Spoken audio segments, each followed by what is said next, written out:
Hello students, welcome to Time Online Classes. Now in this session, we will discuss how to solve blood relations questions. What are all the points that we have to look at, how to pick the information from the paragraph and the given data, and what are all the areas where we may face difficulty. So how to overcome that difficulty, this is what we are going to discuss. And also apart from blood relations, we shall also discuss a couple of miscellaneous questions.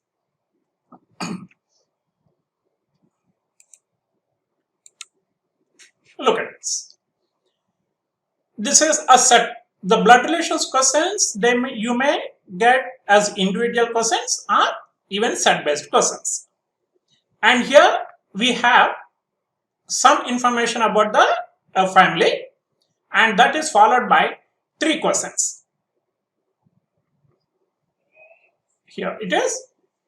We have 3 questions based on this information. Now, let us think. Let us not go into the solving the puzzle. When we solve a blood relations puzzle, let us think of, actually it does not take more than 2 to 3 minutes to solve this set.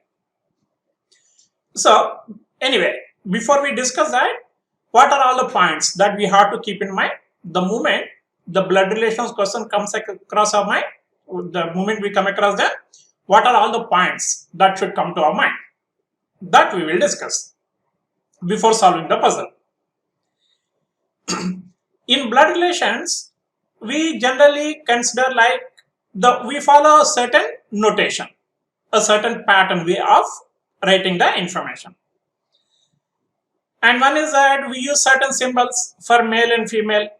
Okay, let us say we use a square for male, circle for female. It's your convenience. You can use any symbol. It doesn't mean that you have to use only these symbols.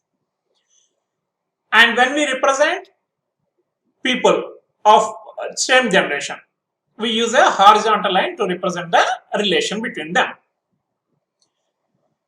We use horizontal line for siblings and a double line for married couple. And some very important points where the possibility of committing mistake is there. Let us look at them. Here when someone says that A has only one son. A has only one son. What is the meaning of this? It doesn't mean that A has only one child. This statement only tells us about the number of sons A has.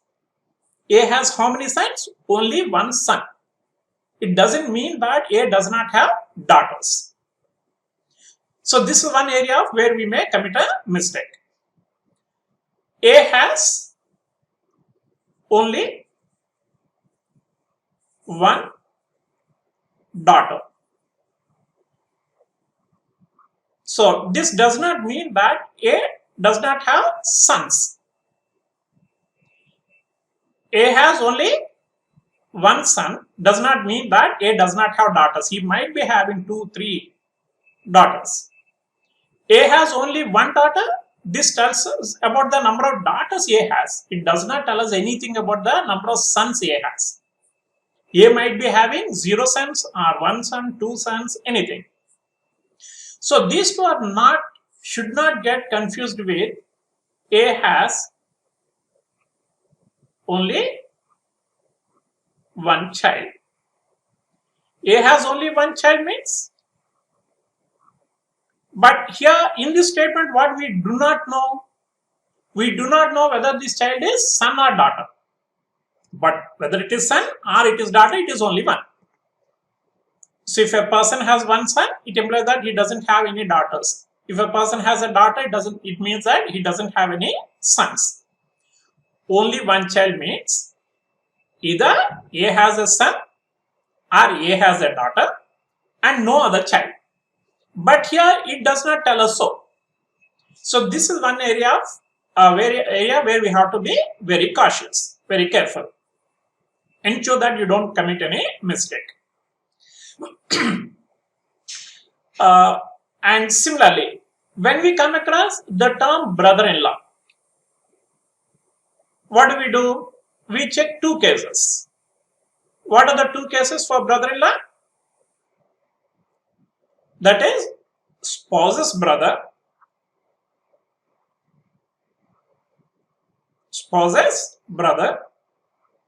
or it can be sister's husband.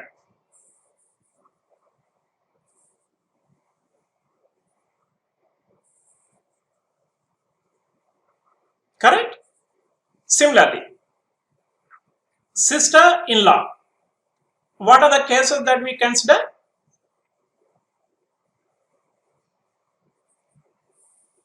That is spouse's sister,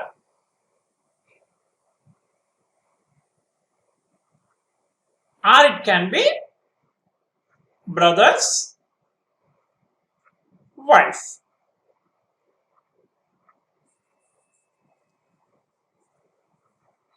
So when we come across these kind of terms, we have to ensure that we check both the cases.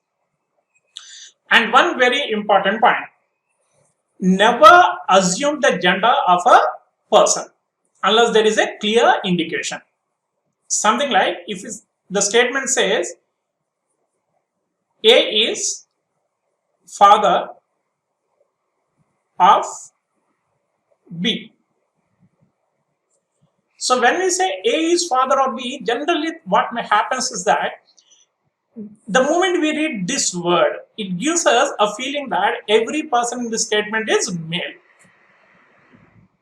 But mind you, we are saying that A is father of someone. Who is that someone? B. So from this, we know that A is male. A is father of someone. That someone, B, could be male or female. We are not sure. And similarly, when we come across a statement like D is daughter of C. If someone asks how C is related to D, we cannot determine. D is daughter, this tells us that D is female. We only know that C is parent of D. We cannot say whether C is mother or father. So whenever we come across blood relations questions, please make sure that you don't commit any mistakes while dealing with this kind of statements. Okay. Now, we will go ahead and solve the puzzle, but here we may take a little longer time because we are solving it while discussing. But if you do it individually on your own, it doesn't take more than 2 to 3 minutes at the most. Now, I will give you little time, read the information and decide where you are going to start your solving this blood relation puzzle. Read it. 30 seconds time for you. Understand? If you are practicing puzzles continuously, 30 seconds is a very, very good time. Even if it is a lengthy puzzle, 30 seconds, even if you read it slowly, you will understand what the entire puzzle is about. Maybe if it is a lengthy puzzle, after some time, you anyway stop reading it.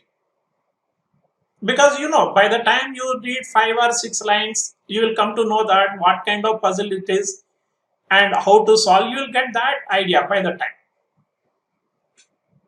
So take some 30 seconds time, read it coolly, and then start solving the puzzle.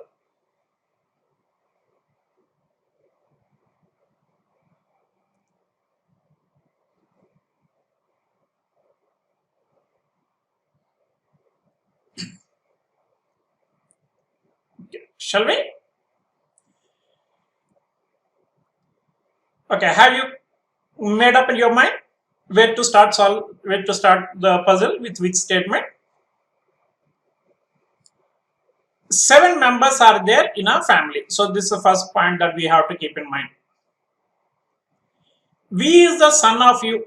So here we are talking about two persons.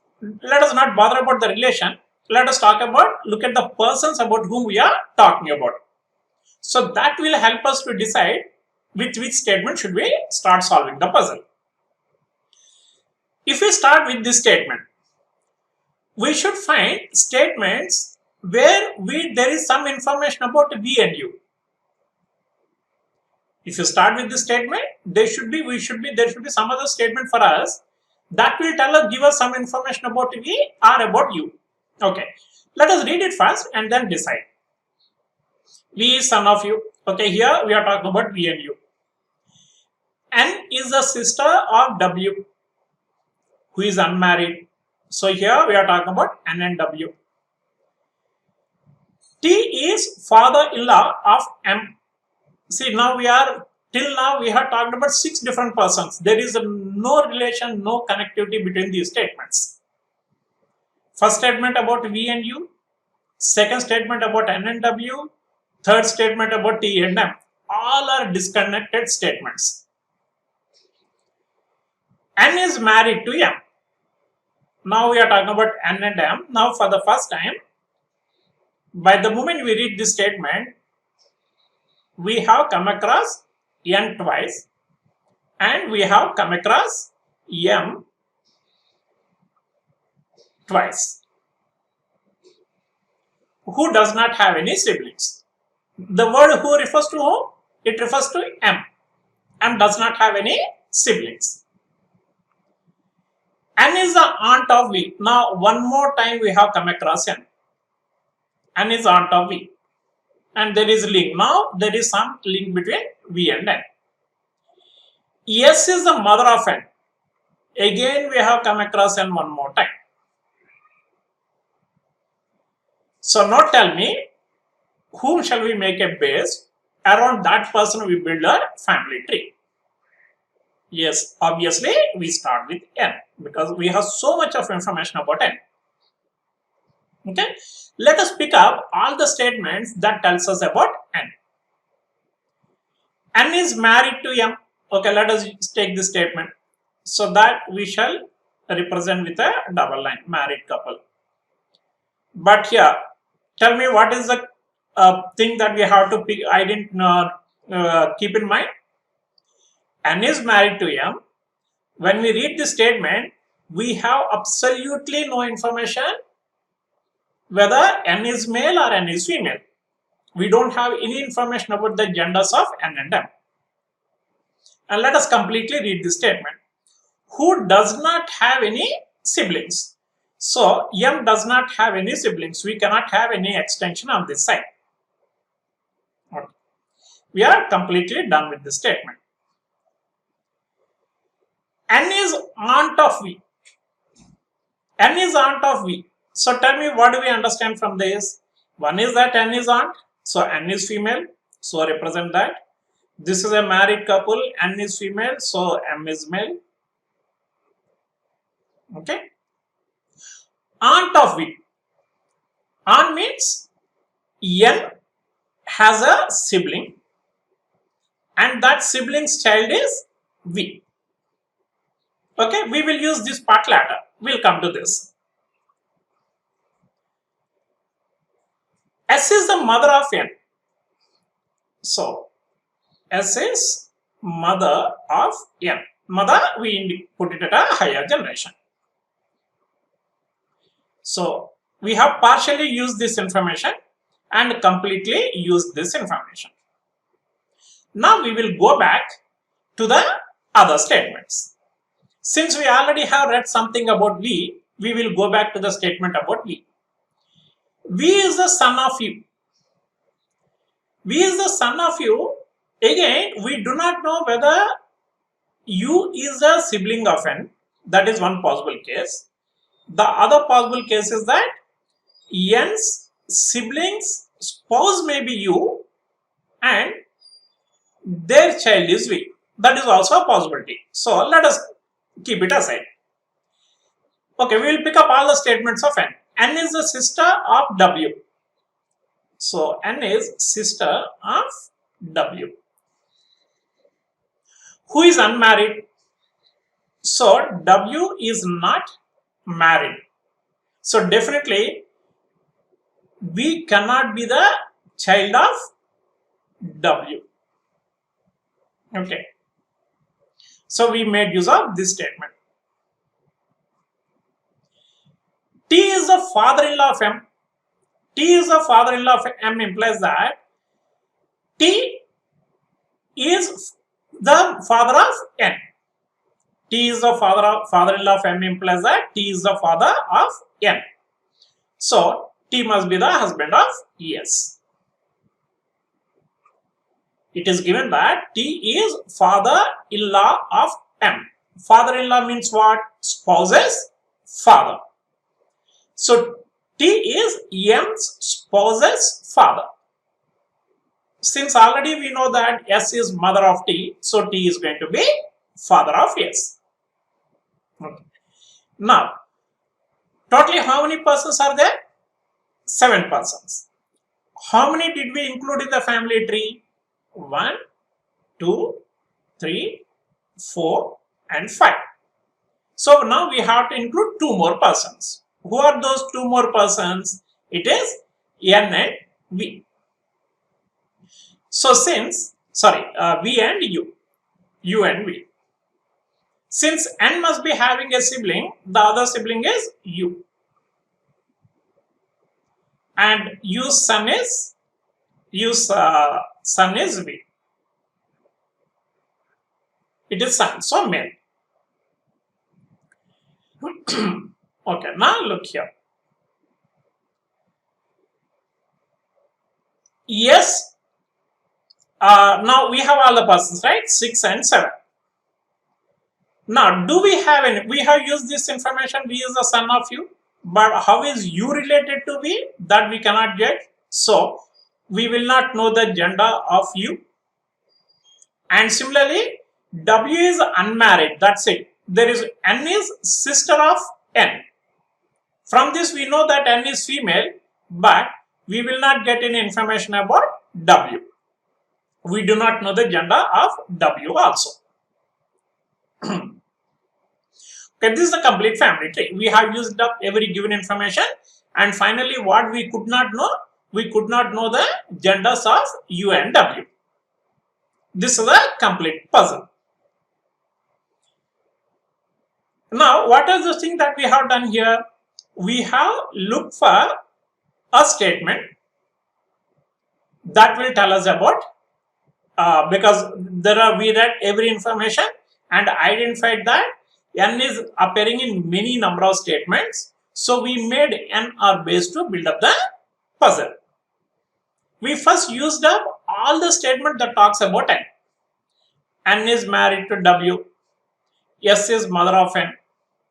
N is sister of W. N is aunt of V.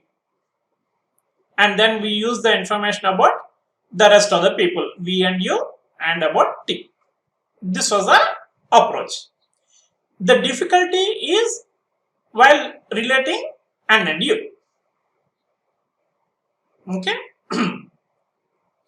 The U and V, this statement is quite separated from the rest of the statement. So you may face little difficulty in how to fit in this V and U.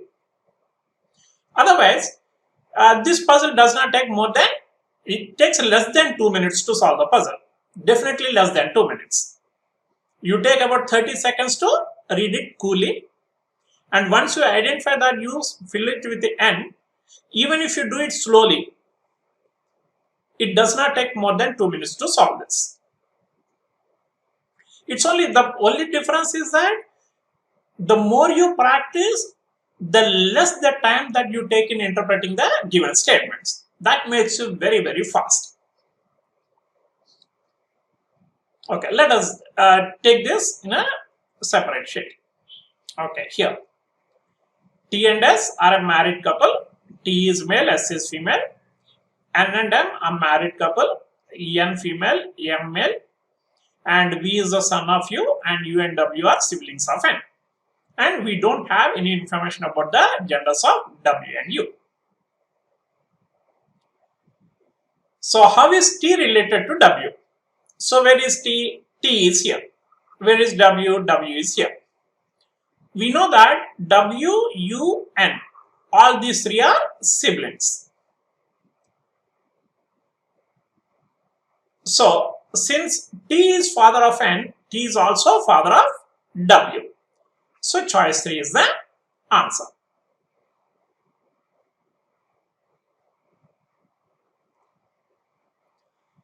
If C is mother of M, so now we don't have any information about the parents of M. Now we have the information. If C is mother of M, so let us take C here, mother, so it is female. Or else, since we are using minus symbol here, we will use minus symbol. C is the mother of M. Then how is N related to C? Now we have to find the relation of N to C. Now what happens? C's son is M, son's wife is N. So that is daughter-in-law.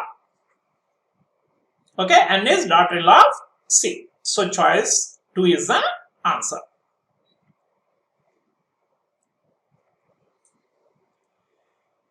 If Y is mother of V, so if Y is mother of V, implies that Y is the spouse of U. Now here it said that Y is mother, so Y is female. The moment, since this is a married couple, the moment we come to know that Y is female, now we can say that U is male. That is, U is brother of N. Now the question is, how Y related to W? Now we have to find the relation between how Y is related to W. Now W and U are also siblings. Now Y is W's brother. We know that U is male. W's brother's wife is Y. So brother's wife is what? Sister-in-law. Just now we have discussed. It is choice 4. Okay.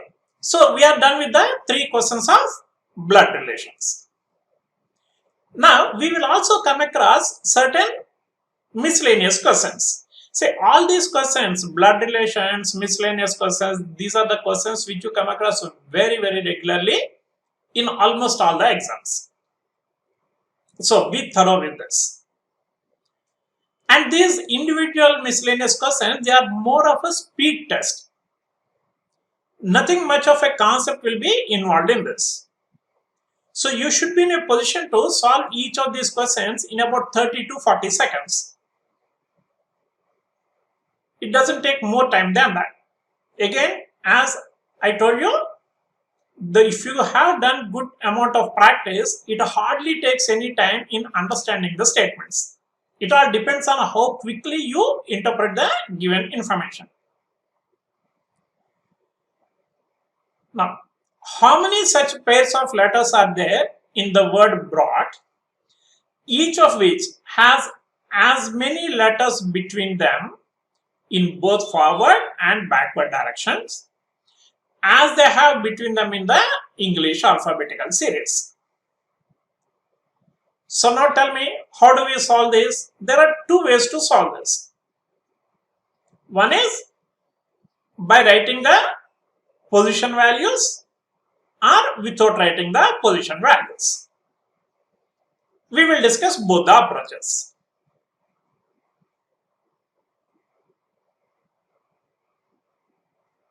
G, H, T. Here we shall write the position values. Okay. And this is without the position values. How do we go about it? We have to find, is there any letter among them which has as many letters between B and that letter in the word which is same as that in the English alphabet. Let us say, if I am talking about B and F, let us say somewhere here we have B, somewhere else we have F. Okay, let us talk about B and G only. B and G, how many letters are there in the English alphabet? C, D, E, F. So there are 4 letters. We have to check, do we have 4 letters between B and G in the word also? But anyway, this is not the correct approach. We are not going to do that for every letter. So the approach is like this. We start calling out the letters like B. Okay, we will go on calling according to the English alphabet. After B, C, no, we don't have C here. So the moment the letter that you are calling out matches with the letter here, it implies that the number of letters between them in the word as well as in the English alphabet is the same. Look at this. Let us start calling out the letters. This is B. C. Do we have C here? No. So we are going to call out according to the English alphabet. D. Do we have D here? No. E, F, G, H. There is no matching letter for B. We'll start with R. R, S, T, U, V, W. Nothing is matching. O, P, Q, R, S. U, V, W, X. G, H. Yes, it matched. So we come across one pair. In the English alphabet, G and H, there are 2 consecutive letters. In the word also, there are 2 consecutive letters. Okay. But don't stop comparing with G here. Let us check others also. G, H, it matched. I, it did not match. Done. Now, it is not only in the forward order, we should also check in the backward direction. But remember, students, even if this is not given in the exam, still you have to check in the backward direction also. Just because the question did not say that forward and backward, it doesn't mean that you need not check backward. Whether this is given or not given, we have to check in the backward direction also. Okay, let us start from T. T, U, V, but counting should be in the normal order only. T, U, V, W, X, Y, Z. There is no matching letter. H, I, J, K, L, M. G, H, I, J, K. U, V, W, X. O, P, Q. R, S. That's it. So there is only one pair. This is one approach. The other approach is going by position values. We count the numbers now. Instead of calling the letters, we will call the numbers. So the moment the number matches, we can say that it is such a pair. For example, 2. After 2, it should be 3. No. 4, 5, 6, 7, 8. Nothing is matching. 18, 19, 20, 21, 22, 23. 15, 16, 17, 18, 19. 21, 22, 23, 24. Nothing is matching. 7, 8. Yes, it matched. But continue. 7, 8, 9. No matching. Now in the reverse order. 20, 21, 22, 23, no number greater than 20. 8, 9, 10, 11, 12, 13. Nothing is matching. 7, 8, 9, 10, 11. No. 21, 22, there is no greater number than 21. 15, 16, 17. No. 18, 19, nothing. So there is only one pair. So you can use any one of these 2 approaches. Doesn't matter. Okay. But the point that you need to remember is that whether the question tells you to check in the forward and backward directions or it does not tell you, still we have to check in both the directions. So totally there is only one such pair.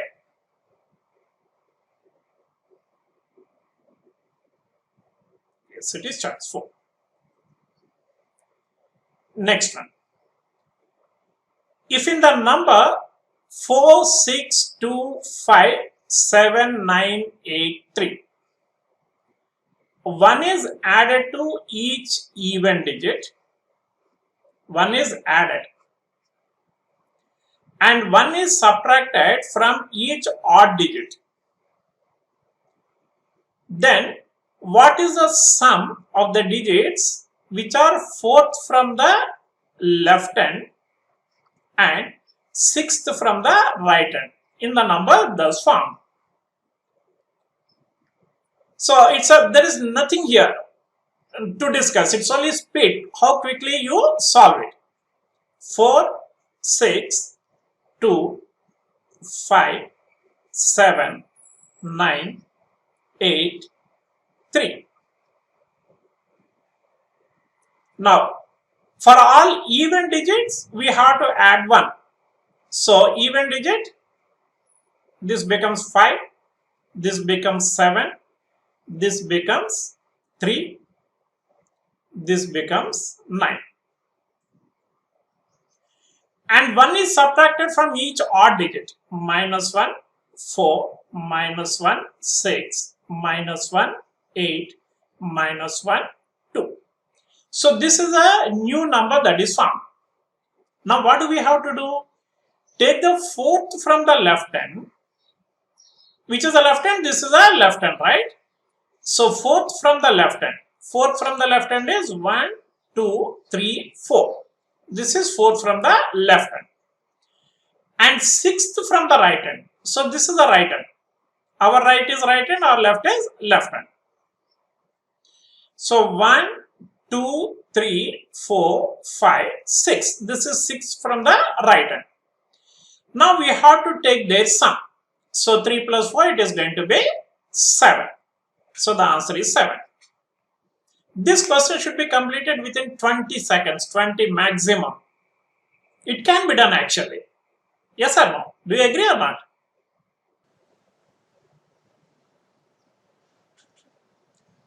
Now let us look at this. This is another question. Another miscellaneous question. Again, all these models, as I have been telling you, you come across them very, very frequently. If in the word compound, each consonant is changed to next letter as per the English alphabet, and each vowel is changed to previous letter as per again English alphabet, and then all the letters are arranged according to the English alphabetical series from left to right. Then which letter is third from the right hand? Now it's all based on how properly we follow the given instructions. There's no logic in this. It's only a matter of speed and proper application of the given instructions. We have 3 instructions. What are they? One is the consonant should be changed to the next letter.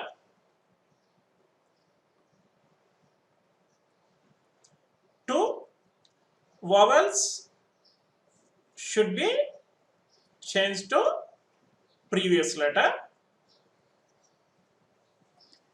Don't forget all the instructions that are given to us. 3, rearrange them according to alphabetical order. So if you miss any of these instructions, this is where we get wrong answers. Okay, let us carry out them.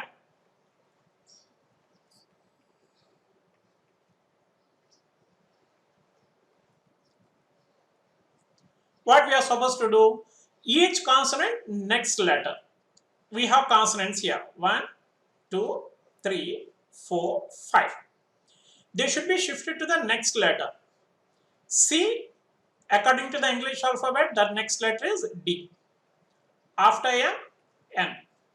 After P, Q. The next letter after N is O. The next letter after D is E. Now vowels previous letter. O, the previous letter N. Again O, the previous letter N. U, the previous letter T. So we have carried out this instruction, we have carried out the second instruction also. Now the third instruction. Rearrange alphabetical order. Rearrange in alphabetical order. So among all these letters, D is anyway the first letter that occurs in the alphabetical order. Then comes E, this one. And after E, the next consonant according to the alphabetical order is N. So N, one more N, and one more N. After N, the next one is O.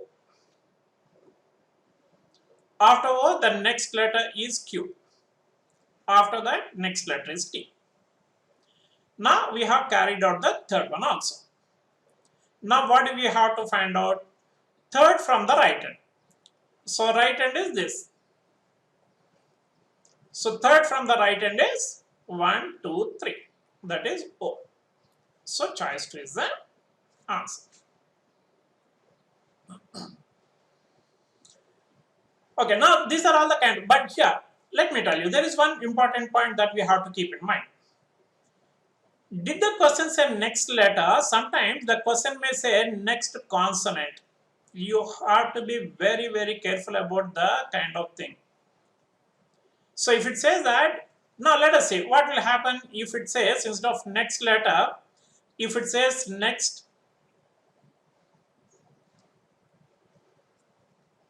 consonant.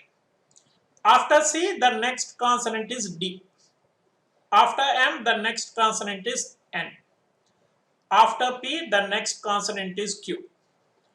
After N, the next letter is O, but the next consonant is Q. After D, the next letter is E, and the next consonant is F. And let us say when it comes to vowels, each vowel is replaced by its previous vowel. If the person says like this. So the vowels are A, E, I, O, U. Now for O, the previous vowel is I. It's not previous letter, it is previous vowel. Again O, I. In case of U, the previous vowel is O.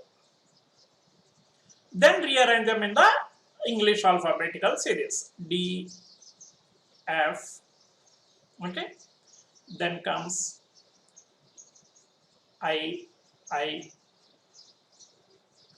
then comes N, then comes O, then comes 2 Qs like this. So here the point which I'm trying to make is be very careful. See, generally what happens is that in these kind of simple questions, in a hurry, we may miss reading carefully. This question can actually be answered within 20 to 30 seconds, at the most 40 seconds. But remember, 40 seconds for this kind of information is a very cool time. Read it slowly. It hardly takes 20 seconds for you to read it. Let us say even if it takes 25 seconds. Once you pick up what are all the things to be done, doing this part hardly matters anytime. Yes? Okay. Right? Thank you for attending this session. Do practice properly. The more you practice, the less time you will take in understanding the statements. Thank you.